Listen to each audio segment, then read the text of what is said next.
Yo guys, what's up fellas, 9 here and welcome back to episode 43 of the Road to Glory. I just started recording this now because obviously the title update has just gone out and this is what they've done in terms of the gameplay. So they've made the following changes to the increased impact of stamina on the overload bullseye D-pad tactic on in-game stamina, and increase the impact of the constant pressure D-pad tactic on in-game stamina in order to match the impact of overload bullseye. So basically, overload bullseye will now decrease your player's stamina much quicker than it did before, and the same with constant pressure. Now, constant pressure is obviously one you'd expect it to because it's your players just continuously running about.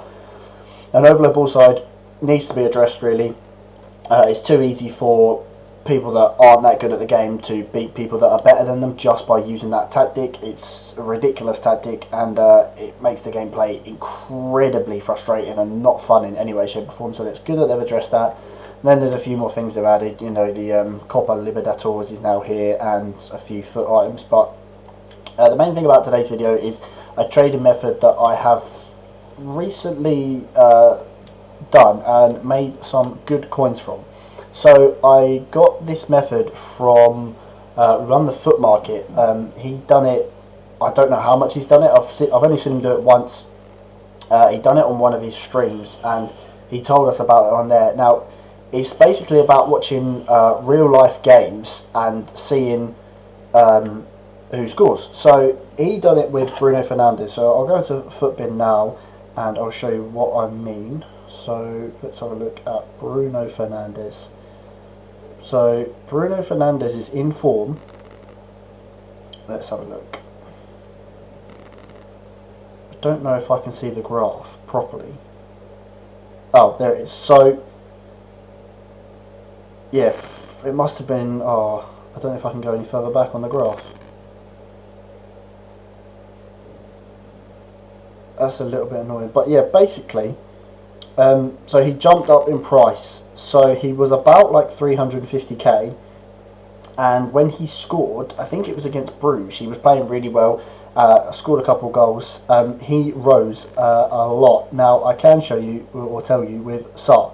So Sar's Future Stars card on the 26th of Feb, which I believe was when Liverpool played Watford, was...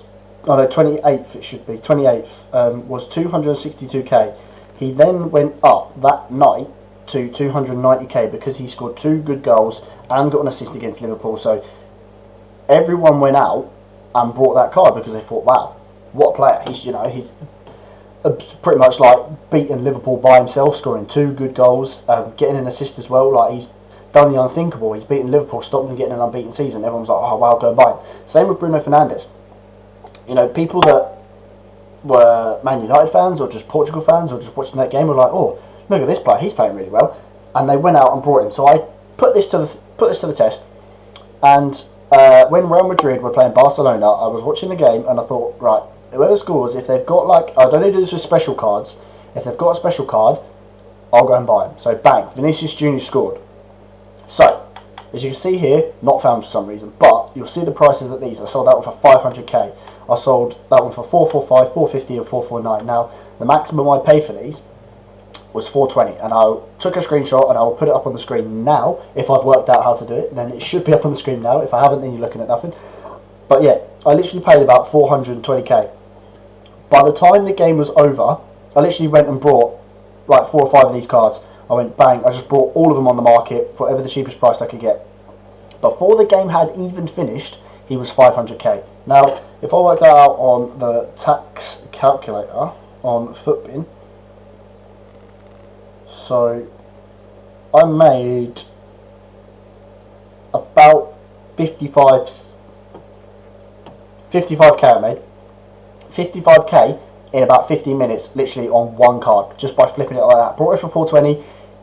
Everyone's obviously watching El Clasico. There's so many Madrid fans in the world, so many Brazilians, and so many people that would just like Vinicius Junior as a player in general, that as soon as he scored, they were like, right, I'm going to go out and buy him, going to use him for my team. Weekend League got extended to Monday, obviously, because the servers have been terrible all weekend, and they went out, and they were like, right, I'm going to buy Vinicius, I'm going to have some of him. So, it's just so easy to make coins. I mean, obviously, That one, the 500k one, I made 55k, and these ones were literally like maybe 10 or 5k, but it's all money at the end of the day. And now, the mistake I made, I don't know why all of the shapeshifters have got not found on them, but yeah. So the mistake I made was I got greedy. Rather than listing these Viniciuses up for like 480, 470, something like that, where I know they'd have sold, I went for 500k, and I thought, right, I'm going to try it out, see how high he'll go. Now these ones, I may lose money on. So he's down, I think he's below 400k at the minute, so these are just listed for lazy buyers. But I'm just going to hold on to him and hope he rises coming the weekend league or out of packs. But yeah, I got greedy, so that's one thing I will always recommend, is don't get too greedy when you're flipping these cards. Just go for the profit. If you see it, just take it straight away, because you never know what's going to happen. You know, he was on the yellow card at the time. He could have got sent off 2 minutes later, you know, like, and then people would have been selling him or something like that. So it just as soon as you see the profit there, like I could have sold these three at 470, no problem, I don't think. So that was a mistake on my part. But yeah, I'd only recommend doing it, like I say, with big teams. So like Real Madrid, Man United. I know Watford aren't a massive club, but they were beating Liverpool, who obviously are probably the best team in the world right now, and they were unbeaten in the league. So, and Marlon, I think it's Marlon, something like that. Saar has got a special card, so everyone would have wanted to use that card. Loads of Watford fans will obviously want to use it, and people think, right, he's just scored against Liverpool, I'm going to go out and get him. So it is quite clearly an effective method with three cards that I've seen do it anyway. So like I say, I'd recommend sticking to big clubs and special cards, and especially cards that are usable. Bruno, Saar, Vinicius, all very usable cards. So, you know, like, I don't know, if Liverpool go out in their next game and, I don't know, Mohamed Salah scores 3 goals against Atletico, his headliners card will probably rise. If Wijnaldum scored 2, his headliners card will probably rise. You know, Salah's got group stage cards. I can't think of who else has got. I don't think Origi's got any special cards. Mane's obviously got Team of the Year and multiple informs, things like that. Fabinho's got informs. So just, you know, keep an eye on the prices of players. If you don't feel confident, then just try it out like I did. Just look at the price rather than go and buy the player. Just go, right, what's an example? I don't think of a game this weekend. I can't really think of anyone. But say like Inter Milan were playing Juventus or something like that, and Lukaku, he's got a one to watch card. That's not a very good example. But you get the point. If somebody scores 2 or 3 goals in a big game, just watch their card. Go and look on the market and see, has it risen in the time that he scored. If it jumps like 20 or 30k, you know that the next time you could do it, you can go and buy that card as soon as he scored at 20 or 30k. Another example was one to watch Rodri, who as soon as he scored in the League Cup final against Aston Villa, I went on the web app, I sport one straight away, 19k, bang. I sold it for 25k like literally 2 minutes later, and that's like 5k profit literally in 2 minutes. That's like how many games of FIFA to make 5k? Like, it's very easy when you're watching live football. If you've got your web app on or your companion app, and you can just go on there, just bang, buy a player, sell him straight away, bang, 5k. And if I'd have bought a few more than that, if I'd have been on the ball, then I could have made more money, but I was just trying out with one.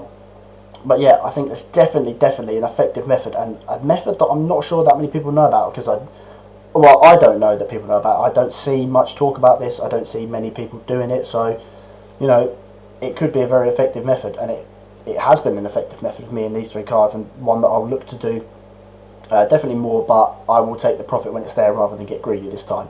But yeah, definitely a method that I would recommend looking into. In terms of things that I've bought and sold at the minute, it's just a case of baby icons again, really. They're sort of rebounding in their price. I sold these, I think I bought these at like 350. One was like 385, so I bought a few Zanettis at like 330 and 315. I'm just waiting for him to go up. Mertens have all been brought out 175. Gomez was 54. Oh yeah, I can see how much I bought for. Yeah, 176, 175. Yeah, these Viniciuses. So yeah, 420 was there, 418, and 420. So in all honesty, I'll either take the loss or wait for him to go out of packs and just get the money back there. Still holding on to these Indeedies. He's kind of fluctuated a bit with his prices. He was up at like 3k. I thought about listing them all, but I want to wait until he hits about 4k. I thought maybe with the shapeshifter SBC that we have tonight, that he might They're all not found. Look, every single one of them. Yeah, that he might rise a bit, but he hasn't. They have released a player movements Mohamed Trezeguet today. I won't be doing it. I don't particularly like Aston Villa as a club, and it's very expensive for what it is, in my opinion. Not a lot else. That Gary Mackay-Steven is not great. A few more upgrade packs. Maybe we'll look at a couple of them. I have got a few packs saved. So I have got a mega pack from the daily. I've got my Twitch Prime pack, and I've got my Shapeshifters player. I did complete that. It's an 87 rated squad with 2 Team of the Week players, which in my opinion is a bit expensive, but the Shapeshifters, the second set of players, is really good. I'll go on and have a look, and we'll see what the cheapest one is. So the SBC is coming in about 225. You can do it cheaper than that. I'd say it's about 200k. So if we go on and look at Shapeshifters, so the cheapest player out of it is 75k, and that's Rashika. So if you get Rashika, it's not great. I mean, if you like, Vinicius is good, Mendy's good, Alexander-Arnold's good. Not for me, obviously, because I have his untradeable team of the year, but Alaba's good, Pereira, Richarlison, Ribery, Kante, Ronaldo, you know, they're all very good cards. So yes, it is expensive at 200k, more expensive than the winter refresh, but the players are so much better. Actually, no, it might contain.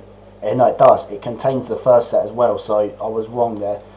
So it's a bit iffy, but you know, take a chance on it. If you get Ronaldo, if you get Kante, Richarlison, it's been worth it. So there's not much else that I've done really. We played Foot Champs, we got 20 wins, so tomorrow we'll have our rewards day where we'll open these packs as well. Team of the Week is dead and terrible.